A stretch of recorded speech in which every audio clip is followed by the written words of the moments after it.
There was no cable, there's no computer, so there was, you know, if he could read books, even the resources that he would have to get books from where he lived, very remote little place. So a lot of this information was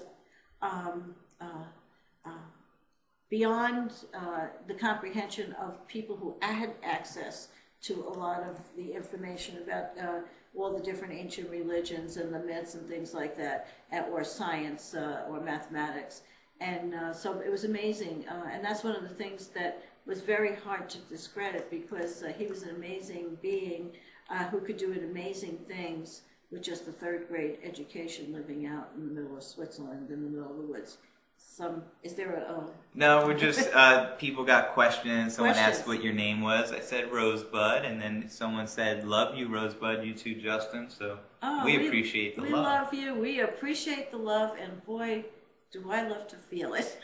Yes, that's an awesome point. And we're all about spirituality, and all our messages always going to bring back to a positive message of how we can help you empower yourselves, and how we're trying to empower ourselves. And I know Justin is a master. He's out there every night meditating and trying to help secure the collective consciousness to be safe and move through this space of shifting in our consciousness. So Justin is a master. I'm actually older than Justin. I'm his aunt. Have a lot more experiences, but I would say I understand Justin because I fall under Justin. Justin has now become someone that I'm looking up to and learning from. So he has a very big background in martial arts and in meditation, and I know him from a little child. So when he's working on this, he is serious. We live together.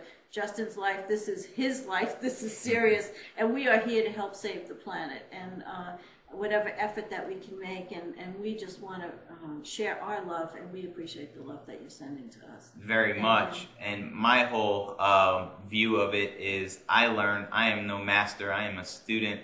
I learn a lot from Rosebud. I think we both learn from each other as much as we learn from everyone with your wonderful comments and references and material. It just seems there's not enough hours in the day to get to all this information, because there's so much out there we want to uncover. You know, there's so much to do. That's why we need your help. Right. Help share this information, or put together your own show. Help spread this universal consciousness of love. Is the greatest thing you could do, and I feel that's our destiny here. And Billy Meier says the same thing. He was told our whole purpose is to evolve spiritually as humans. And we are in the process of evolving, and there's a lot of things that are going on now that are going to look pretty nasty and negative, but we have the power to change that, to transform that consciousness, but we can't do it alone. You know, all the, you know, meditation and prayer and moments of silence and peace that individually we can do, the most we can do, the better, but we need to be collectively spreading this, because more and more people getting involved in this, you know, just like saying no to the vaccine, we are a force, you know, in numbers that are evolving, that will shift this consciousness. It's called the critical mass. And that's what I'm hoping for. That's what I'm praying for, because individually I feel very powerless against the collective negative that seems to be out there, you know, spreading the message, swine flu, all this kind of, you know, another world, another war, you know, fighting scarcity, food shortages, all that. We do what we can do. Like we say, knowledge is power, but then we have to move inside ourselves and really find that place where we are connected to other beings from the realm of the other worlds and universal consciousness, because I think we're all tapped into each other. It's just one force. You know, we're all one big giant soul trying to transform into this new level of awareness, this new density. And so that's why we feel that time for action is now. I mean, it's really not about doing anything. The action is the inaction to the negativity, and the action to the positive power and strength that we have within us.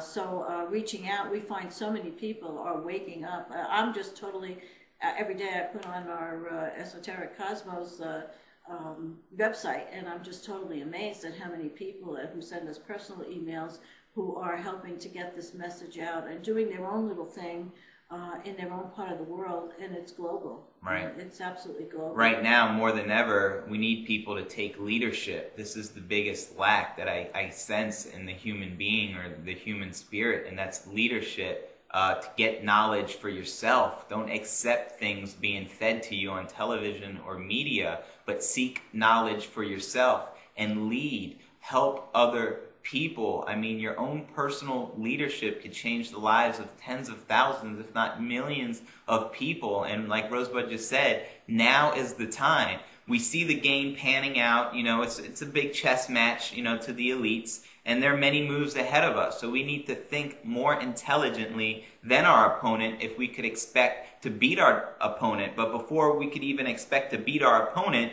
we need to know the rules of the game.